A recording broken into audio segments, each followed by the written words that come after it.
Okay, great. Thank you everyone for joining.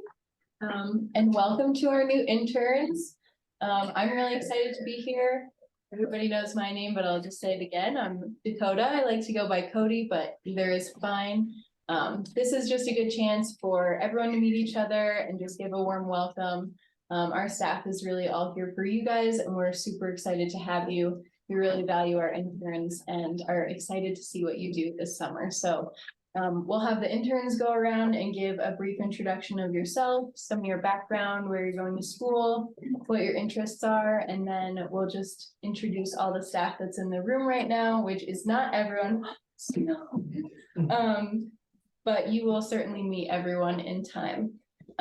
So let's start with Tyler. You want to go? Yeah. Hi everybody. I'm Tyler Jacobs. I'm born and raised in Steamboat. Currently, I just finished my freshman year at School of Mines. Doing environmental engineering. Let's see what else is there. Some hobbies, yeah. So obviously being born and raised in Steamboat, all the typical hiking, biking, skiing, fishing, all those. Really enjoy doing that, especially here. We need to say hobbies other than those. Other than That makes the bar. Next little tougher. No, it's okay. You don't have. What are the weird things? Yeah. Some like career aspirations.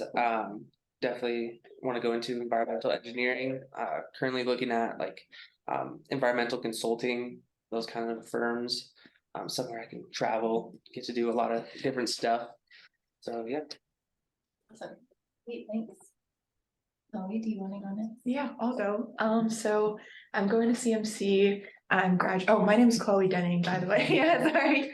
But yeah, going to CMC. I initially started doing business management and was like, this is making me miserable. So I came up here, hopefully graduating next spring, getting my permaculture certificate this summer. I've been working in Bear Park for a while, so that's definitely a passion of mine. As far as hobbies go, I guess something weird. I'm from Highlands Ranch and I never snowboarded or skied before last year. So I taught myself how to do that. I love climbing, hiking, backpacking, blah, blah, blah, all that. But crocheting. Yeah, I love knitting. That's my jam. But yeah, That's I'm awesome. really getting into climbing this summer. So that's kind of what I got going on right now. Awesome. Great. Great. Hi everyone, I'm Isabella Checky. I am originally from Newport, Rhode Island. Hey, my hometown. I was born in Newport. Yeah. Wow. Wow. Well, when I was one, but so not that much. Yeah, I didn't even think like all about it. Well, let's see. Okay, so I am attending Rollins College, which is in Florida. I am majoring in environmental studies with minors in poli-sci and sustainable development. My hobbies, I'm a part of my college's women's lacrosse team. I'm really into fitness. This summer I'll be working at here and the climbing wall at the hot springs. So this is my first summer here. I just moved here basically. So I'm really looking forward to getting into all the hobbies everyone does, hiking, maybe slack gliding, biking, and I've skied my whole life. So that's one of my winter hobbies, I guess. Awesome. Yeah, that's me. Cool. Well, let's jump to Marguerite. Yeah, hi guys, I'm Marguerite. I have been doing an internship with YVSC since last September. So this is my third internship term, and I'll be working with you guys a little bit, I think, throughout the term. I'm from Fort Collins originally, and I went to school in Seattle, and I graduated with a degree in design and art and a minor in environmental studies. So that's what I've been working on here with YVSC is in planning a fundraiser with Kate, and we're bringing in all these artists from the community to help communicate some of our climate science. So that's been really, really fun. And besides that, I also like all the steamboat hobbies. I was a ski instructor. I do a lot of art, and I've been trying to get into cooking again recently. I was like in a big lull with cooking for a while, but I'm so excited for the farmers market and the CAA this summer to get good ingredients to make yummy things. So yeah, nice to meet you guys. Awesome. Thanks, Marguerite. So staff, wherever we want to start and go around. Maybe Tim? Okay, hi, I'm Tim Sullivan. I'm from Newport, Rhode Island. I've lived in Colorado for 40 years this year, so not really from Newport anymore. So I did grow up sailing. I'm the Resilient Land and Water Program Director here, which is our branch of work that's focused on the natural environment, water, land, and how they are both a tool to help combat climate change and also to build resilience in our systems from the impacts of climate change. And Maddie and Ryan and Cody and I all work in that program. So looking forward to working with some of you, though I think Cody may have said I'm only here next week and then I disappear for the rest of the summer. So I'm looking forward to working with you all next week. And I'll talk more after this about what the program does, because I haven't had a chance with you. Sure. My name is Madison Muxworthy. I also go by Maddie. I am the Soil, Moisture, Water, and Snow Program Manager at Yampa Valley Sustainability Council. And I work with Tim and Michelle and Cody and Ryan and Kate in my program area. And I am originally from New York, Rochester, upstate New York. And I love to ski and bike and hike and do all of those fun things. And I am mostly working on our water conservation program area. And then also developing a soil moisture and climate monitoring network in our watershed. So those are kind of my two big program areas, and it's nice to meet you all. Hello everyone, my name is Connor Behrens and I'm the Sustainability Coordinator for YVSC. So I have kind of my hands in a couple different priority areas.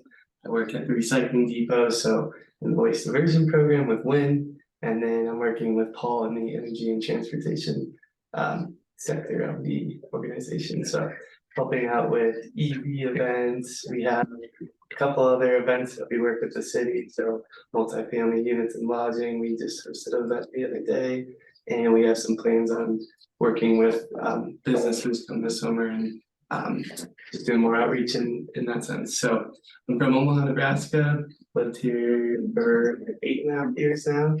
And a cool new hobby that I've gotten into, I've told everyone about because I'm so excited, is scuba diving. And it's not really, no, well, it's, I mean, you can do it out here, but it's like, I don't think you really want to. I don't know, maybe you would want to go to a lake and scuba dive, but if you're ever on the beach, I highly recommend it. So, that's I'm Kate Mercado. I'm the Communications and Program Manager for YVSC. I'm originally from Billings, Montana, but I've been in Colorado for how many years?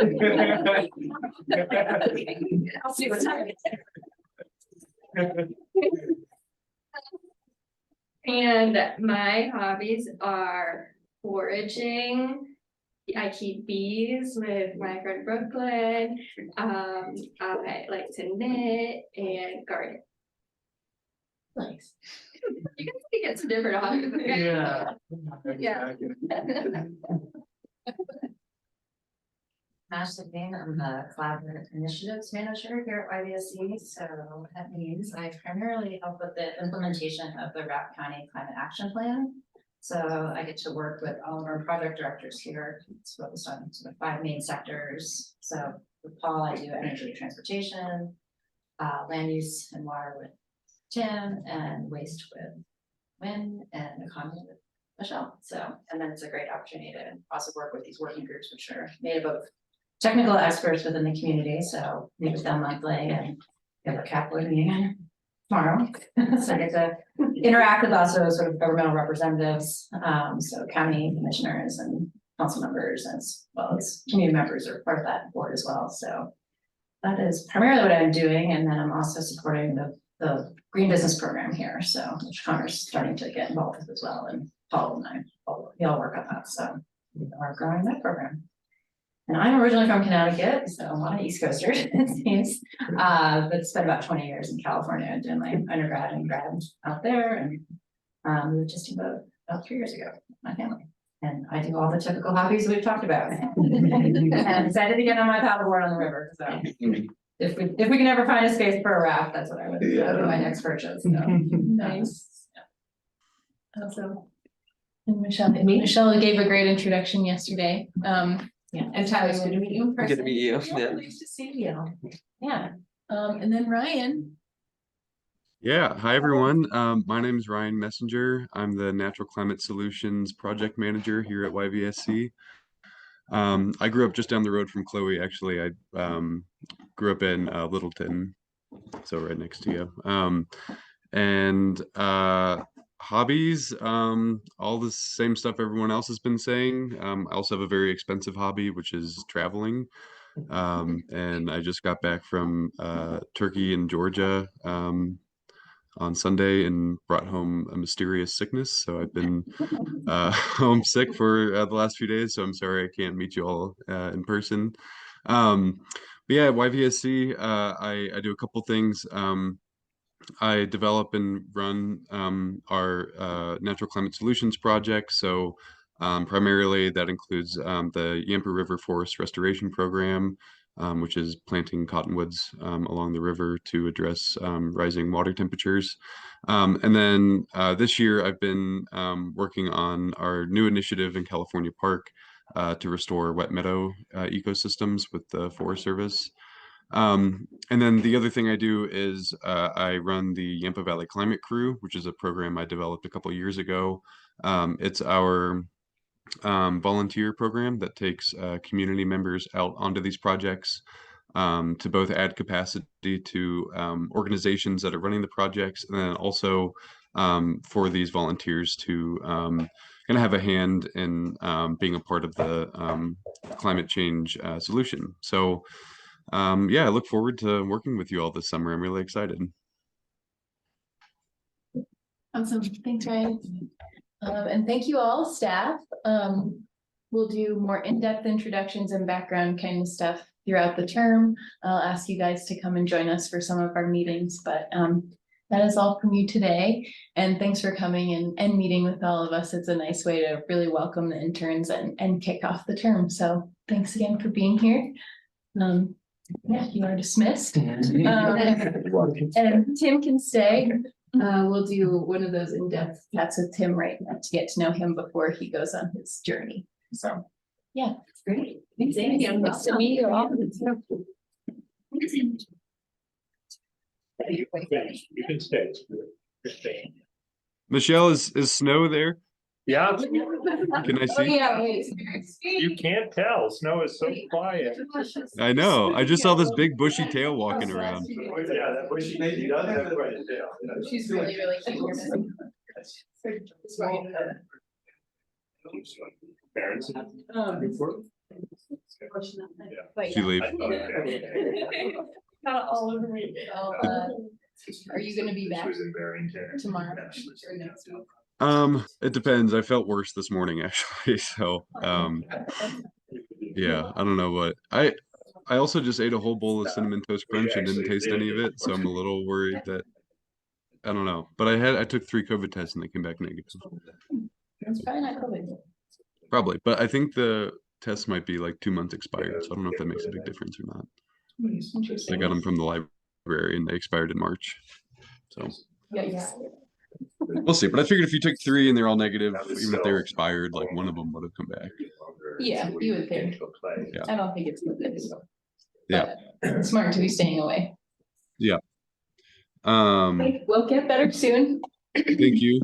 I'll keep an eye out for emails from some interns. I haven't received anything yet, so. I think Chloe said she reached out. Maybe I didn't. I don't know. I don't know if I had said that. I sometimes I do that. And then I find it in my drafts and I'm like, They're Yeah. coming, they're That's coming, good to Ryan. know. That's okay. Keep an eye Yeah, out. shoot me an email. We'll chat. I've got some things I want to talk to you about. So Okay, great, sounds good. cool. All right. Well, I Thanks, will Anne. hopefully be back tomorrow, and if not, I'll be back next week. Awesome, sounds good. All right. Thanks. Bye-bye. See ya. Okay, I think we're still recording, yes, Oh, so, we're recording. Do you want me to sit someplace else? actually, maybe, if that's okay. Maybe I'll have it be like this, is that too, like daunting? I've done this before. Yes. Yes, go ahead. You're good, thanks for doing this. You guys. Sounds good. I'll close it over for us so that.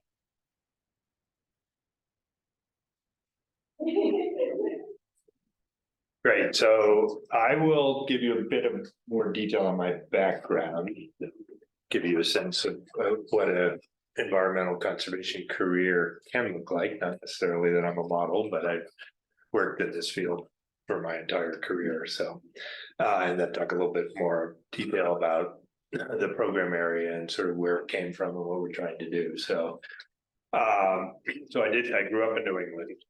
New Hampshire more than Rhode Island and Massachusetts, but did my undergraduate degree at Cornell in New York in forest ecology, and then came to Colorado right after that. Worked here in the environmental field. I worked as a field botanist for the state of Colorado, and then I had a job with a U.S. congressman and became our senator, Tim Wirth. And I did his environmental policy work. A lot of it was Forest Service related, Forest Service planning, wilderness designations and things like that. Did that for 4 years. Then went back to graduate school. I went to the School of Forestry at Yale in Connecticut. Studied conservation biology there with a focus on forests again. My thesis was on forest fragmentation and its impacts on population dynamics and tropical migrant birds, which makes me sound like I know more than I do because I'm a really bad birder. But I studied it wasn't a discipline that is field, but the field of landscape ecology, where you think about how much of it you need, what habitat you need, was just beginning at the time I did that. And so that's sort of been my science interest, has been thinking about landscapes and how they work together. Though my first job out of graduate school was with an international conservation organization that was focused on species conservation planning. It's an organization called the World Conservation Union, and it's based in Switzerland, but has membership all over the world. Like the United States government is a member of it, and as well as like the World Wildlife Fund and other big international conservation groups. I worked with scientists from around the world that specialize in how do you save rhinos or seahorses or ferns. It's a really interesting job to think about how scientists are trying to figure out what can we do to save the last of whatever. And so a lot of my Sorry, there's a spider on my hand. Oh dear, and spiders. We didn't actually have an arachnid specialist group, but that was one we didn't have. We had all these crazy specialist groups, but and from there I went and I got a job as director of a Department of Conservation Biology at the Brookfield Zoo in Chicago, which also is running international conservation projects around the world, thinking mostly about wildlife and how do you both research and understand what their conservation challenges are and how do you begin to solve them. So my early grounding was definitely in this sort of field of how do we do conservation. It mostly early on was thinking about it in a way to save wildlife species or plant species. But I couldn't take living in Chicago any longer, so I moved back to Colorado and got a job with the Environmental Defense Fund, which is one of the big national conservation organizations. They have a number of programs. A lot of them, they started out doing a lot of environmental litigation, suing and whatnot over air quality and water quality. But when I was there, they had started up a habitat sort of branch, and we were thinking about how do you work with federal laws like the Endangered Species Act to work to conserve species. So I worked in that space. And from there, I then got a job, which was the bulk of the rest of my career before coming to YVSC, was with the Nature Conservancy. So I was in the Colorado program of the Nature Conservancy. I was the director of conservation, thinking about land conservation, water. I started a program focused on how do you help try to save the Colorado River, which is very pertinent today. So I've done a lot of work on Colorado River water policy, water, and then conservation planning in the context of not only how do we keep water for people, but let's keep some water for nature too. And so it's an interesting challenge still going on. I then became the state director of the Colorado program, so I oversaw all of our work. When I was in charge, we've always had a very strong program. The Nature Conservancy always had a very strong program in this part of the state. It was one of the earliest places that they put staff on the ground. So Northwest Colorado was very important, but a lot of my work was focused on building out much more conservation work in Eastern Colorado, which the part of Colorado no one ever pays attention to, the grasslands. Colorado has amazing resources of native grasslands in Eastern Colorado, shortgrass prairie mostly, almost all of it in private ownership, which is where the Nature Conservancy focuses. So it was really interesting to work with landowners, thinking about they were working lands, cattle ranches entirely, and sort of thinking about how do you incorporate conservation into livestock operations, thinking about that quite a bit. So I did that for a long time at the Nature Conservancy. Then I took a job at the national level for the Conservancy to build out a climate change program, thinking about how does a land conservation organization like the Nature Conservancy help address climate change. And work literally with, my job was to run what we called a 50-state climate program. So I worked with each of the state chapters and saying, okay, and Arkansas, what does working on climate look like, and thinking about projects. So it was a really interesting way to think about both the politics of climate change from a national level, because we were always trying to, how do you make climate action more palatable to whatever political stripe you were talking about. So it was very different in Arkansas versus California. So I got a really good sense of the politics of it, but also then how do you integrate nature and natural systems into climate change. And I was doing that job from Steamboat, and when Michelle came on board here, I got to know her. I gave a talk for the YVSC, and then I actually went on the board of YVSC.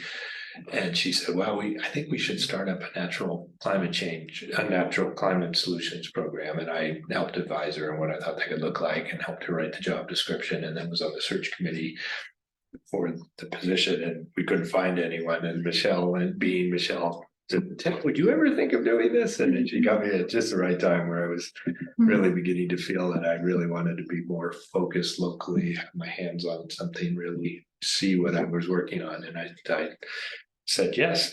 And so I came to YVSC about 2.5 years ago.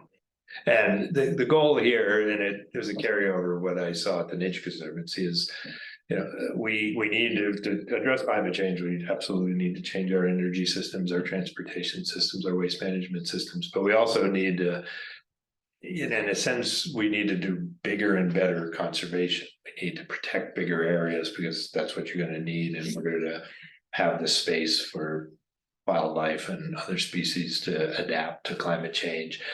And we can actually, by taking care of nature, restoring environmental and natural systems, we can help sequester carbon and take carbon dioxide out of the atmosphere and help address climate change. So that's important at a global scale, but it becomes important at a local scale, because the kinds of projects you do, they really build resilience. I'm sure Michelle told you our sustainability climate action is about decreasing emissions and building resilience to the changes that we're seeing.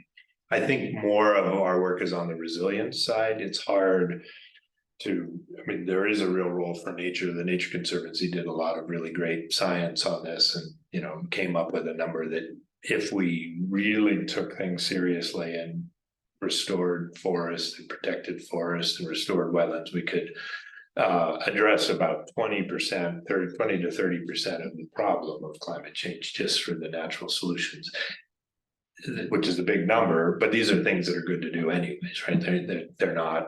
They're sort of win-win situations where you're improving, productivity of natural systems, helping absorb both the impacts of climate change and carbon dioxide at the same time. So at a local scale, it's hard to save the world. We don't have enough land here in Routt County or the Yampa Valley.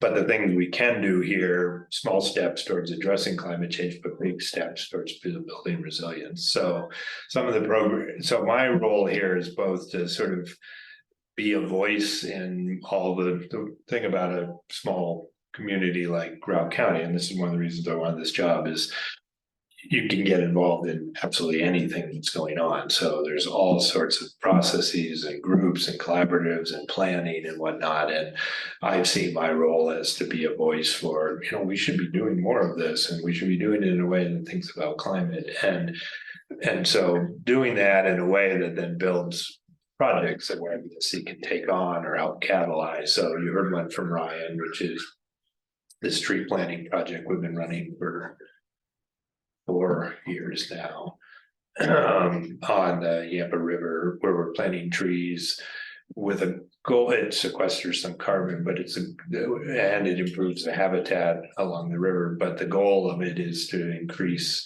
over time, not immediately, but over time, shading of the river to address the temperature increases we're seeing. That you haven't seen it yet, but for the last 4 or 5 summers, we've had to close the river to fishing, tubing, anything. I still let my dog swim in the river, but they don't explicitly prohibit dogs swimming in the river. So but she doesn't count. Just humans can't go in the river. And it's a real problem, and it's just going to get worse. And there's really no solution to it other than shade, which seems simplistic, but it's just the way it is. That's what these rivers had, denser cover on the sides of them. And it's probably going to be true everywhere. So it's a great project. It gets the community involved, but it really shows what a natural climate solution can look like, both to solve the impact, but also to sequester some carbon. And, there's actually another interesting concept, this concept of using natural infrastructure instead of built infrastructure, which we should be doing whenever we have a chance. So the city of Steamboat Springs dumps its wastewater into the Yampa River because the temperature of the Yampa is elevated. They are going to have trouble getting a discharge permit for their wastewater. It's clean water, they've treated it, but it's warm. And so dumping warm water into an overly warm river is against the water quality laws, which is a good thing. The only solution they have at that end is to install a chiller to refrigerate the wastewater, which is just insane if you think about it. You would use an enormous amount of energy just to run a refrigerator it's a lot of wastewater. It's not, it's getting down. And so using trees instead of that actually avoids a very significant amount of energy having put in. So it's great to be looking. I think there's a real future, thinking about your futures of environmental consulting in particular, of how can we use natural solutions instead of the old-fashioned built solutions, which have these problems associated with them. So this project is exemplary of what we're trying to do. The other projects we've just completed, and you heard Ashley talk about this climate action plan, and it's worth probably doing a presentation on the whole suite of recommendations that we've come up with, these technical groups. But in the group I led, the land use and water group, the solutions are plant more trees, avoid clearing more land. So how do you, as we develop and grow in Routt County, really force it into more compact development, because then we don't clear larger pieces of land. So this whole idea of avoiding land clearance of natural habitat, and then reforesting, restoring wetlands when we get a chance. So the wetland restoration work is an interesting example of natural climate solutions. Again, not huge areas. So the project Brian talked about that we're doing in California Park, really small areas. They hold a lot of carbon per square foot or per acre, but they're really more important as a tool to manage runoff. We're gonna, the challenge with climate change in the natural environment is we're gonna both have more drought and more floods. So how do you design solutions to both at the same time? And one answer is wetlands. They're really good for this. They help manage floods, and they also can hold water a little longer on where you put them in the landscape. So YVSC is moving definitely into a period of thinking about where can we begin to do wetland restoration up in the headwaters, but also on the main stem of the river.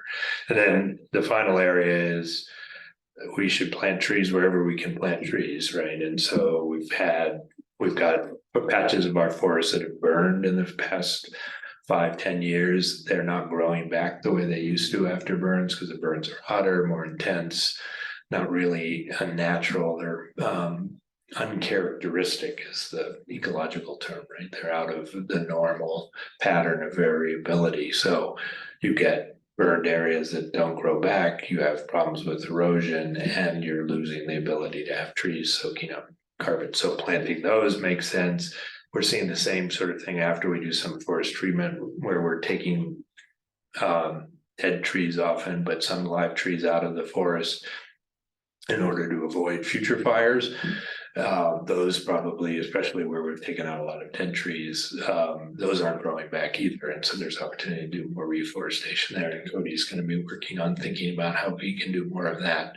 So, and then you'll hear from Maddie, and there's a whole other side of thinking about water, of how do we use less water? How can we be more efficient? How can we understand how water is going to change as climate changes and snowpack and everything? So let Maddie talk about all that too. So we're both understanding what's happening to the land and water, and then trying to engage in taking actions to improve things and address them. And those are both, it's great. We're unusual for a small local environmental group to have this focus. It was really Michelle's thinking of it. But if you look at some of the other mountain towns, they have people that do waste storage and energy transportation. They don't have it. They thinking about land. And the other land groups in the state, like the Nature Conservancy, or the Colorado Cattlemen's organization has a land trust aimed at protecting agricultural lands. They're great on the protection side, help them from preventing them from being developed, which is great. So we don't take that on. But then what do you do with the land that's protected? How do you work with landowners to take better care of their land and steward it? So I think it's a great role for a local organization. And I do think some of those land conservation organizations are going to start moving, because they're running out of land to protect, and now they need to be taking care of it. As a matter of fact, I just talked to a friend who's thinking about going to work for the Aquidneck Land Trust, and they're beginning to think, oh, we're kind of running out of land to protect. Yep. The land trust near Newport, and they're like, could we be doing more of this kind of work? So I think it's great. I think it's going to become a real trend for being local and think about restoration. So that's my pitch about my background and what I do here. And I think it's fascinating work if you have an ecological leaning. But in thinking about in the engineering space, one of the things, and I have a meeting this afternoon to go review proposals from consulting firms to design a restoration project for a creek corridor in the Brown Ranch development, the affordable housing development that's being built. And it's super cool to me to work with engineers. I like to pair ecologists with engineers together, but the engineering of how to, particularly in river systems, how do systems work, how do hydraulics work, and what do you need to do in order to achieve ecological goals. I think there's a lot of great work, and Colorado is a real leading center of this. Is interesting. We got 5 proposals for this project. It's a very small project, all 5 Colorado based, and just reminds me that Colorado has become sort of the center of, particularly like Fort Collins area, of environmental consulting and stream restoration. So any questions? Oh, we have it's time. Yeah, and we can Yeah. obviously end whenever. Yeah. We have any questions for Tim? Did you say they close the rivers because it gets too warm? And why can't people go? Because, well, it's a good question, because it's too warm, what difference does it make if people are in there? It's because their concerns, they're trying to protect it's a warm river, but they have a cold water fishery. Fed trout and some native fish, whitefish. So it's that when it gets too warm, the fish get really stressed. They have to retreat to the deepest parts of the river. And if you have people fishing, that's bad, or even just floating over them. So it's really about stressing the fish. So when it gets too warm, the human uses of it stress that. So that's a good question. Actually, people don't often think, why do we close the river? Why do it's warm? Big deal. Do they close down fishing as well? So anything. That's the first thing. Water. Yeah, it's any recreation. The fishing is really the worst, because if you're in catching fish when they're already stressed, and they will go they'll still try to eat. And they actually need to eat more when they're warm. So, yeah, so the fishing is the first thing to go, but then you'll see the river is insane on the weekends with people floating down on inner tubes. I mean, I live near the river, and so after work I go down and take Quinn to the shore, and I throw a tennis ball across, and it's like that old video game called Frogger, when Quinn has to go like this to get through this parade of rats. It's just like, oh my god. So it is a heavily used river. So How long? But when and well, duration? it's been months. I mean, I can't remember last year. Yeah, last year was. Like once long. it closes, it's not gonna cool down. It can if it rains. But then they have, and there's a lot of debate about what should the triggers be. So how long should it be cool before you let people back in? You don't just open it and close it, open it and close it. So it's a discussion between the state wildlife department, Parks and Wildlife, and the city when they're doing this. But yeah, last summer I think it was 2 or 3 months. Yeah, it was pretty much the whole summer. Like And it's temperatures, these are related, but it also we're getting, we have this summer, we should be okay, but you also get low flows. So that also stresses the fish, because they have to go into those deep pools, and they're all concentrated. They go together too. The lower the river is, the easier it is for it to warm up. We do have a program. There's a organization called the Colorado Water Trust, which is like a land trust but for water, and their thing is to buy or lease water to release it to come down. So we do have one upstream reservoir where they have some extra water, and so they will make a plan to release it at key times. It hasn't been enough to overcome the temperature problems, but they keep a minimum flow so the fish. We haven't had any fish die off, fortunately. That could happen though if you start drying up stretches of the river. That's not Stagecoach, is it? Is that it is? Okay. I was wondering if they were doing anything. Yeah, I mean, Stagecoach, they do it kind of naturally, because some of the water in Stagecoach is used by ranchers downstream, right? So they got to get the water to them, so that flows it down the river. But they're doing the other thing that's important about the Yampa in terms of flows is that as it flows down and meets up with the Green River and then flows down to Canyonlands and into Utah, there's 4 federally endangered fish species that and they are dependent on flow patterns as well. They're warm water fish, so the temperature is not an issue with them, but amount of water and timing of it. And so some of the releases out of the reservoirs here are actually for the benefit of those endangered fish. But the good news for the Yampa is the fish are at the bottom, so to get the water to them, it has to flow all the way down to them. So Yeah, I'd love to know some of the like environmental engineering projects that have like happened that you were working with. I'll bring you a visual. Nice. Visuals are great.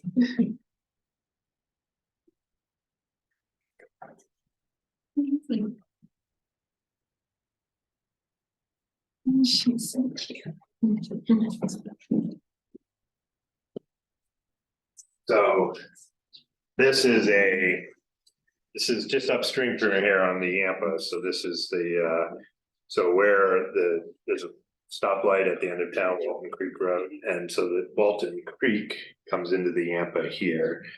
And this is a city-owned open space called the Williams Preserve. It's currently hayed.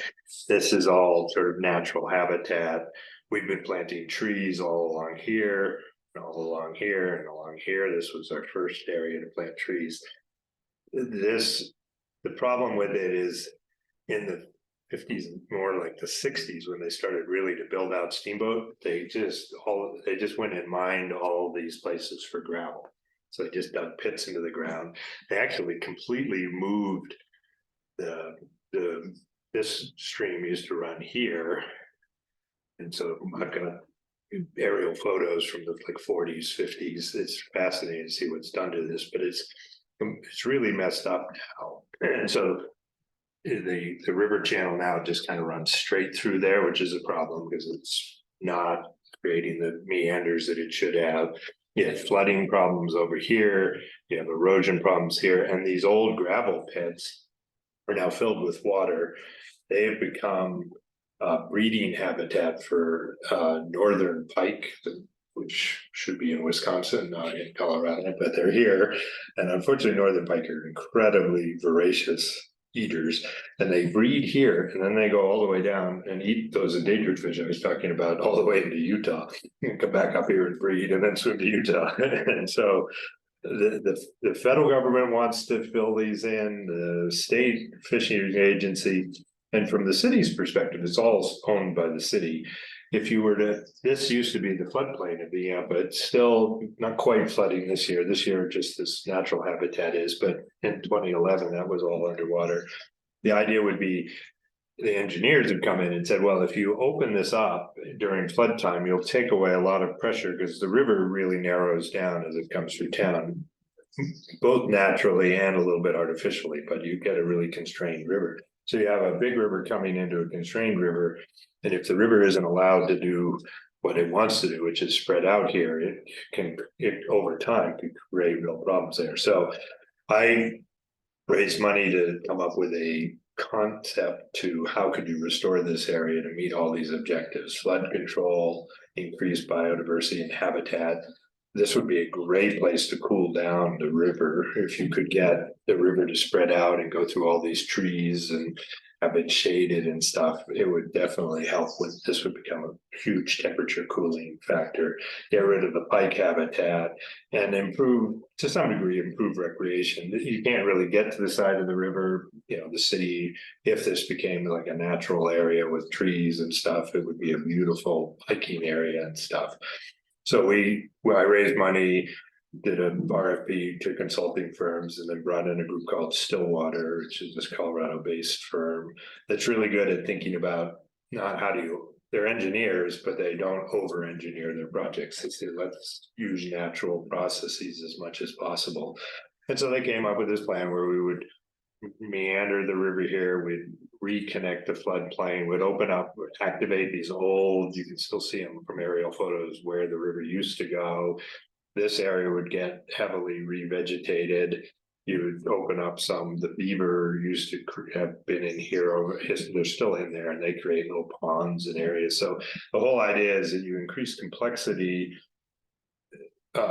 which is, in the old days, engineering was let's make the river go as quickly and fast as we could, and that's caused problems. So now it's how do we introduce complexity to river systems and use natural riparian vegetation, and it'll help cool the river, it'll help with floods and everything like that. So so this is an example. Now this is just a really rough concept, and now it needs detailed engineering. They need to do a dynamic flow model to understand how water is going to move through here.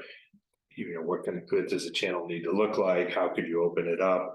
And then to do construction documents. This would be a $3 to $5 million project. So it's challenging, but there's no other place on the Yampa River where you have the chance to reconnect it to its historic floodplain, like the river, let the river behave like a river rather than a canal, which there's, you know, down around Hayden, Colorado, there's a little bit more of this, but the landowners don't want to give up their hayfields. Here, the city's willing to give up that hayfield. So Yeah, That's so interesting. working with Yeah. engineers. It was, I can give you this report if you want to read it, thought about all the options and the flow dynamics and stuff like that. And to me, it's an incredible example of a natural climate solution to address all those things. I said water temperature, flooding. Great, really great riparian habitat. If you had a big forest there, it would be just a magnet for birds and habitat, things like that. So, Thank you. yeah, and you'll probably all get a chance to go out there because our trees are out there. Get some chance to water trees and things. Yeah. Go out with Ryan. Get a feel for it. I have a question about Brown Branch, like Mhm. how much, because I worked with Patrick Stade Ah. on like some community engagement with that. Mhm. And I'm just curious, like, how much are they consulting on like sustainability with people who are, Well, or is it us, and we were part of that process. We Yeah, worked for with sure. Patrick. So they got that, I'm going out there today to help them with carry through with planning on an idea that came out of that group with Patrick. So I think they've been great at taking the ideas that came from the community and sticking with them. And, we're being collaborative, but we're also being watchdog. Like if they started going away from the commitments they made to the process, and they haven't, they've actually gone beyond what even we came out might be possible when they had that group. That's really So good to hear. it's, they keep saying our first priority is affordability, second priority is sustainability. Yeah. But then they also say we're finding ways that sustainability is affordability. Yeah. So Paul can talk to you about what they've done on what they're proposing to do for heating out there. Groundbreaking for the state of Colorado to create this geothermal ground source heat pump connected vision. And I mean, I think we threw that on the table during the sustainability stuff that, you should try to do this. And now they took it and they got an engineering firm to come in and run the numbers. And they said, yeah, you could do this. And over the 30-year life of the project, it'll save $100 million. Oh my gosh. So this is an example of doing the right thing from the environment and climate is also going to be the affordable thing. It costs more upfront, but people forget that you're building buildings for 30, 50 years. You shouldn't be worried as much about how much it costs upfront. You should be worried about how much it costs over your lifetime. So so I'm pretty excited about it. So the project I'm working on is similar to that. Is how do you restore the creek that runs through there, both to improve it as an environmental amenity for the community. Right now it's kind of, but also to help. We're going to put a lot of pavement out there, so there's going to be a lot more runoff, stormwater, when the snow melts and everything. So they're being really smart at before they design their streets and everything. Let's figure out how we make that creek corridor be as functional as possible, and then design the built environment around that natural infrastructure, which is real advanced thinking as well. So you see I think Patrick, haven't seen him much how much he's tracking it, but they're definitely being good about sticking to that community vision. Nice. And so that's awesome. I'll have to. Are they still doing like town hall meeting, or is it? They are. They did one just 2 weeks ago. The big debate now is how would they get annexed into the city of Steamboat Springs? Oh, okay. So the city council has to approve that, and it will probably go to a vote of the public. And the public will want to know, okay, if we're going to annex you, which means we take on the current residents take on the responsibility for it. What's it going to be? And so they're quickly trying to come up with all of that, and basically it'll lock in these commitments to open space, transportation, restoration, sort of thing.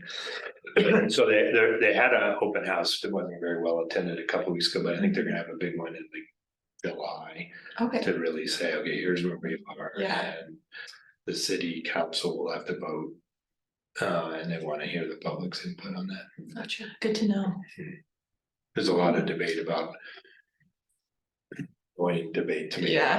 We need more soccer fields. I'm like, this is about workforce housing and the environment, and we need more soccer fields. And I get it, we need more soccer fields, but that's going to come at the expense either of houses, because No, the city is saying you should be building a 40-acre park, like the size of the Howelson softball fields out there. And I'm like, where are you gonna put it? Yeah, that seeing the space for that would, yeah. Yeah, first of all, there's nothing flat out there. Yeah.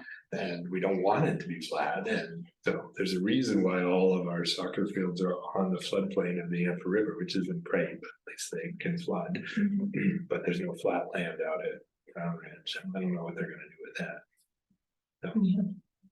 that. Interesting, thank you. I've been curious. Yeah, no, it's a good thing to watch, and this summer will be interesting. It'll be. Yeah, sounds like it. I think it'll be, because they've really gotta basically, they wanna get all the overarching plans dialed in, and then they're gonna start building. Yeah. So I think this summer is really when a lot of this gets locked in, so it's worth paying attention to. Yeah. It's a fascinating project from engineering, sustainability. Yeah. Community, to me, if they stay on the course they're doing, there won't be anything else in the country like what they're doing out there.